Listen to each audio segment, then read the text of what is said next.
Kali ni I nak kongsikan apa yang majikan perlu buat apabila pembantu rumah sampai di rumah majikan. Nombor satu, barang-barang berharga seperti barang kemas, ya, duit cash, ATM card atau apa-apalah yang berharga.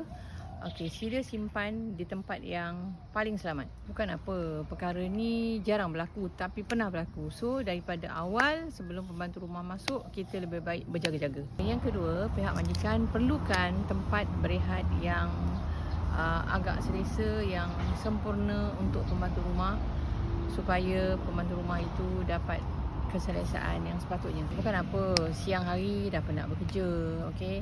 So biarlah tempat berehat tu sempurna supaya besoknya dia dapat bekerja dengan penuh tenaga. Okey, yang seterusnya, yang ketiga, okey, kalau majikan boleh buat perkara ni, memang best lah, okey. Iaitu menyediakan jadual kerja untuk pembantu rumah. Okey, kalau ada jadual ni senang. So pembantu rumah akan buat kerja ikut flow. Jadi majikan pun dah menyediakan jadual tu, pembantu rumah kena ikut lah. So tak adalah nak dakwa-dakwi majikan tak cakap, majikan tak ini, tak itu. Jadi apa-apa dah ada hitam putih. Korang yang nakkan pembantu rumah yang rajin, yang cekap buat kerja, so bolehlah contact kami.